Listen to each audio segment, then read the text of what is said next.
So here I am at the top of some hill in Switzerland, in Lucerne. Maybe someone's going to recognize it. It's at the Schloss Schauensee, which is the castle of Schauensee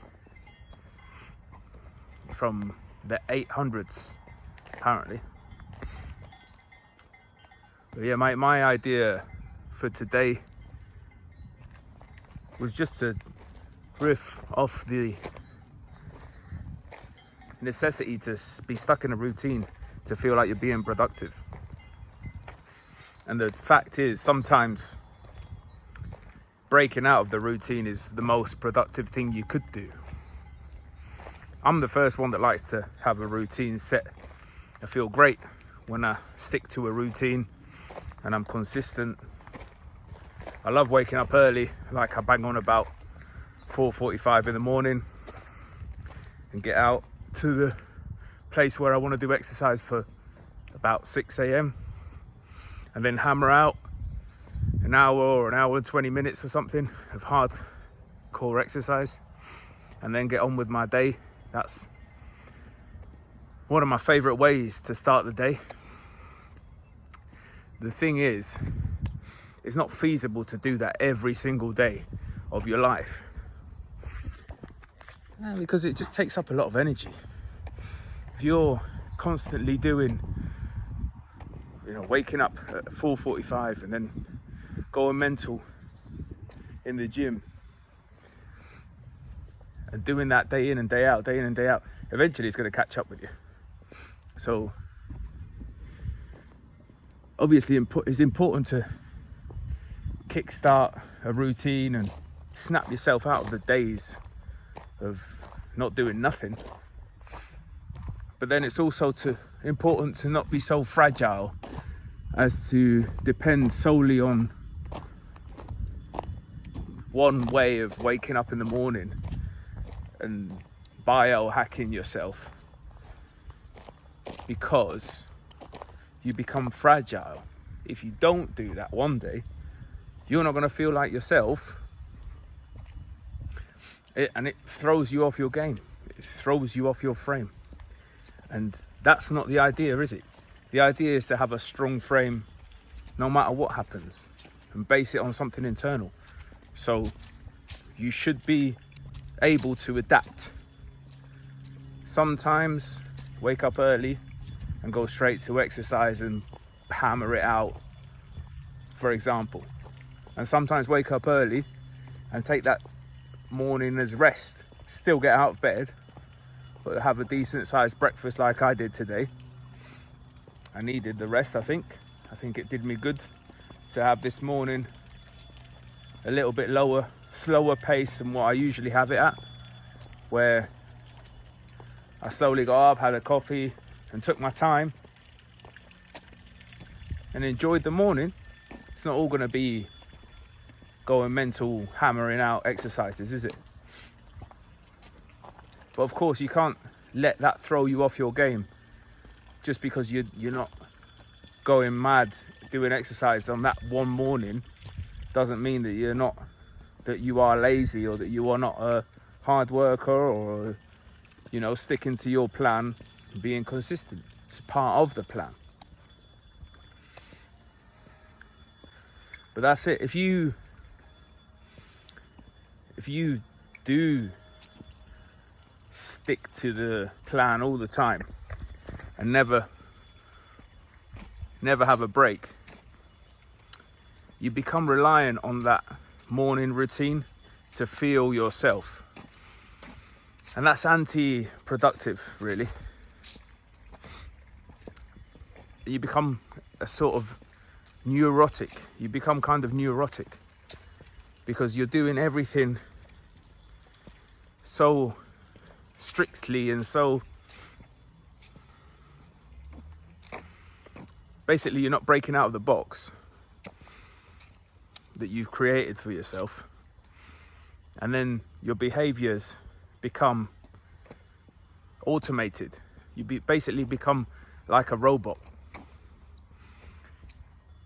and that's anti-productive, or that's anti-strong frame, let's just call it that. That's not what you want. You want to be anti-fragile, as someone called it. I'll put the author, if I remember to, in this part. Anti-fragile, that's the goal. I mean, that's not the point of this video really, to talk about that guy's book, but this one concept does kind of fit in with that idea. You don't want to rely on the morning hacks, the superficial.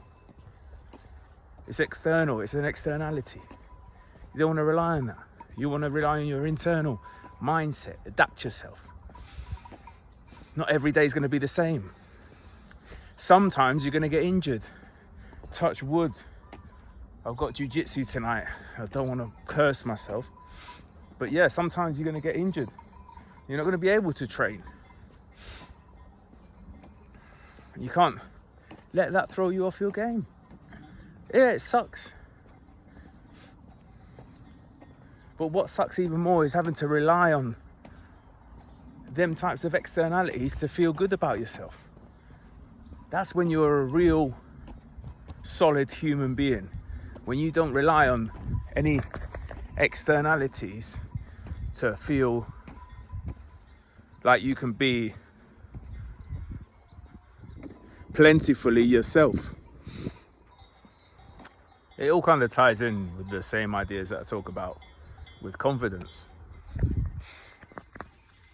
If you let your confidence be anchored to an externality, then you become vulnerable, because if that externality for whatever reason gets stripped from you, or you get stripped of that externality, then your confidence base goes as well with that, and what you're left with. So you've got to learn to generate the confidence from within.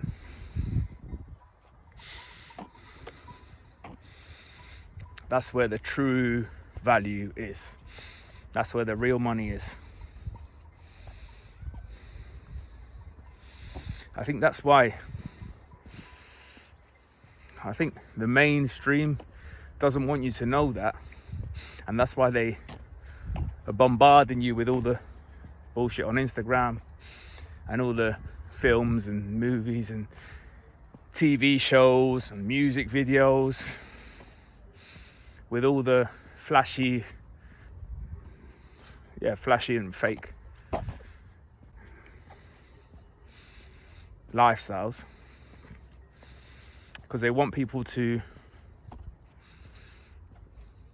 feel like they're not enough and feel like that's what they need to feel confident in themselves. So they use these personalities, which a lot of them aren't even real, that a lot of them are caricatures of themselves,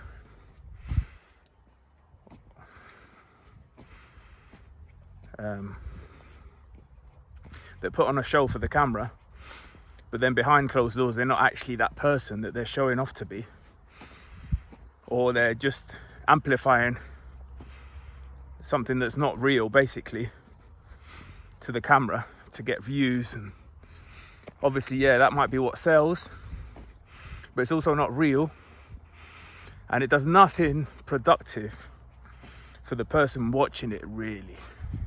It just generates a self-doubt and a feeling of lack, a feeling of inappropriateness with yourself, and that you've got to go out and do basically the same types of things that that person's doing and achieve the things that that person has achieved, which is impossible anyway, because that person most likely has a huge team behind them. Aside, they're playing the game and you're being played by the game because you're believing the facade, so you're trying to do it through the facade. And that's why I'm saying it's impossible, because you've got to know how to play the game. to be on top of the game. I mean, I suppose 1 in a million end up, you know, becoming viral, but they usually end up in train wrecks anyway. Like, I can't remember now, the guy that looks like the beaver in Ice Age. Can't remember his name now, Beaver or something like that.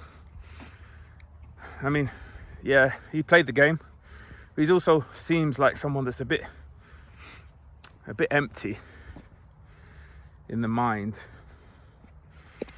and has completely fallen for the facade.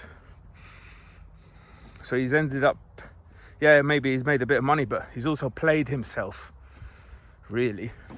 I mean, hopefully for the guy, he snaps out of it and ends up with a bit of cash and learns, you know, from the experience. But that's, from my perspective, an example of someone that kind of got lucky. Tried to play the facade game and won. But like I said, that's 1 in a million. For it to really work, you've got to have a decent sized team behind you, or like some very unique idea, something. Not to say it's impossible, but anyway, that's the thing. The mainstream, they're trying to get you to believe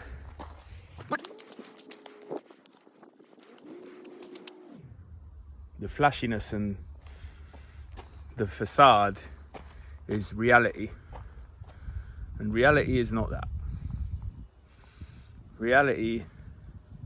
In reality, you should be able to ground your sense of self internally and not depend on externalities.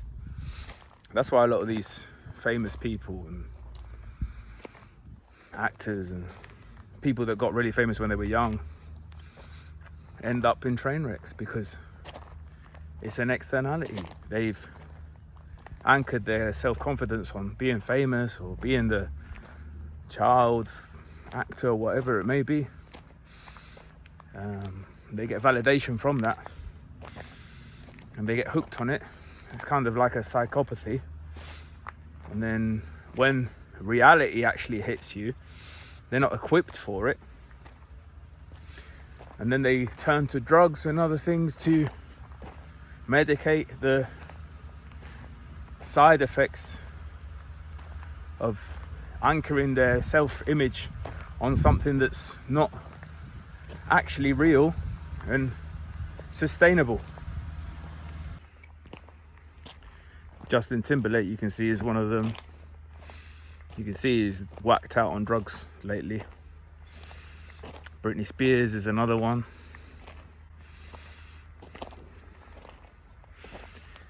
It takes a lot of grounding work to pull you, to drag yourself out of them depths that they're in. That's why you should be appreciative of not being a child actor or coming from a rich family, because that's a real struggle as well. Finding the place within you that you can anchor some form of confidence in yourself that's not an externality that won't get stripped away from you eventually. And that's why people that come from poor places have such a strong frame, because they didn't have anything. They had to fight from nothing. So they learn this from an extremely young age. It becomes internalized, and that's it. They become unbreakable. Almost unbreakable. But if they have a good set of friends and are surrounded by a positive atmosphere, these types of people become extremely successful and positive. Because the true legendary way is to add positivity to the realm and to the world. That's when you realize that it's kind of a battle between positive and negative, and you choose to fight for the positive, no matter what your past was, where you come from. You just take that decision, you become a solid human being. Then you just have to learn skills that you have to learn to become successful in whatever you want to, whatever endeavor that may be that you want to become successful in, and then travel down that path, fighting for the positive side of things. And it's not all going to be hunky-dory just because you learn that you should spread positivity. You still get tested on a daily, and you have to realize that your own worst enemy is yourself and your own mind, because your mind knows your weaknesses better than anybody. So you've got to be able to combat your mind like a mental jiu-jitsu and come out on top as often as possible.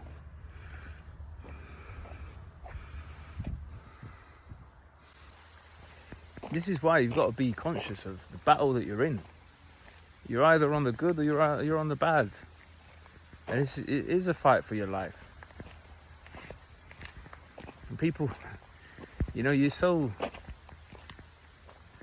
stuck in the hamster wheel that you don't realize your life is passing by. And the truth is, obviously you've got to work. I have nothing against that. I've been working for many years in my life, and God willing, I still have many more years of work ahead of me.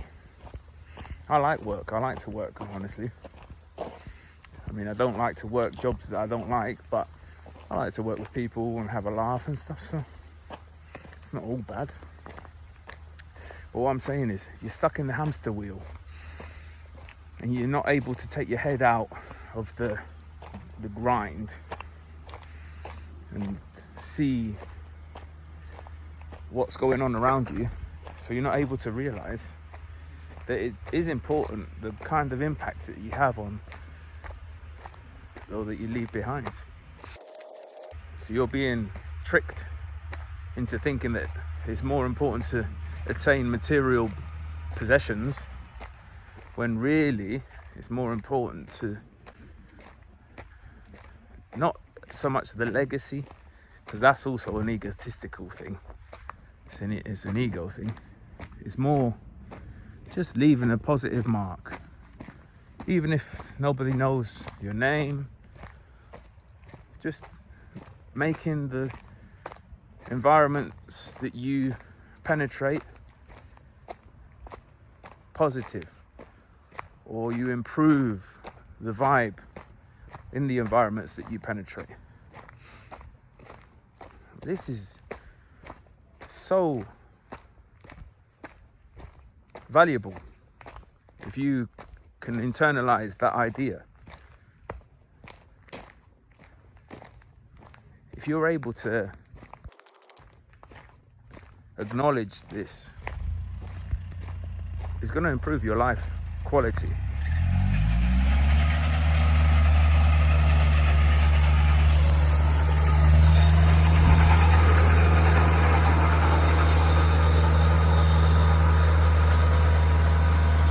So even if you don't believe in any of these concepts that I talk about, you could still do this just for the selfish benefits that you would gain in your life from adding positivity wherever you go,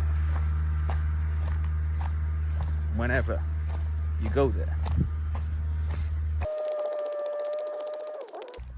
And once again, that's why I hammer on, and I believe this is the way, the path. You've got to stand up with the best posture that you can possibly perform to present yourself in the best possible light, because that's the way that you'll have a true impact. So that's the most penetrative impact that you could have. And then if you stack that on top of positive mindset, unstifled voice projection, you're in shape, you're thinking clearly, you're quick to think on your feet,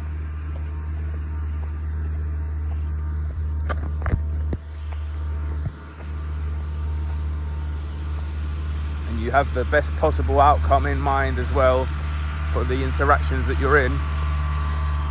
It's always going to be win-win. It all stacks up over time. You see people again, they're going to remember how you made them feel. They're going to remember that you were somebody different, that didn't fall for the facade of the mainstream. And that's going to create a unique type of bond between you and that person, and it all stacks up. Then the more people you meet like that, the more impact you have, the more they are impacted by you, the more they impact other people, and that's how you kind of become a legend. I mean, that sounds egotistical, but I don't see it in an egotistical light. I don't see it like that, because it's not that. I couldn't give a fuck if nobody knew my name. I wouldn't care. I'm just here to spread light, as much light as I can while I'm here. That's it. And that's why it comes back. It's important to anchor your frame, a strong frame, on something internal, not something external, so you can maintain that strong frame and actually have an impression on people that you interact with, and they fall into your frame, and then you have the long-lasting positive impression.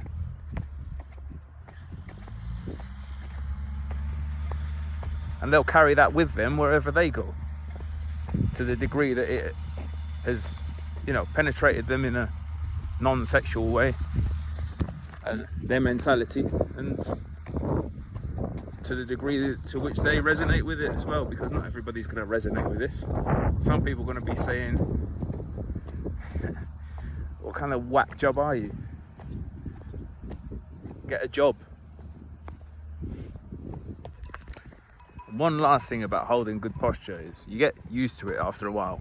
At first it's tiring and anti-natural. It feels anti-natural. You're kind of used to slouching down all the time, but that's the true anti-natural posture and human presentation. The true correct way is to stand up straight. Your skeleton's anatomy, your body's anatomy is to stand up straight. That's why so many people have problems with their rhomboids and their trapezium, their shoulders, pains in the shoulders, numbness in the fingers. It's because you're trapping the nerves in your shoulders and your neck, and in your traps, your rhomboids and stuff. Everybody to a different degree, depending on your anatomy. But the true normal posture is to have your shoulders back a bit and to arch your spinal erector muscles. Well, that's the true correct way to stand. And it becomes easy after a couple of weeks. You get used to just walking around like that. I mean, one of the positive side effects is it's a much more attractive presentation of yourself, but also it gets rid of all the ailments that come with having terrible posture. And that's it, you get used to it. After a short period of time, you get used to that, and then slouching's what feels unnatural, and that's the correct way to have the natural unnatural posture dynamic. I'll tell you from first-hand experience, my neck pains and rhomboid pains and all that have disappeared ever since I started being conscious about my posture and doing the necessary work that has to be done to have the correct posture.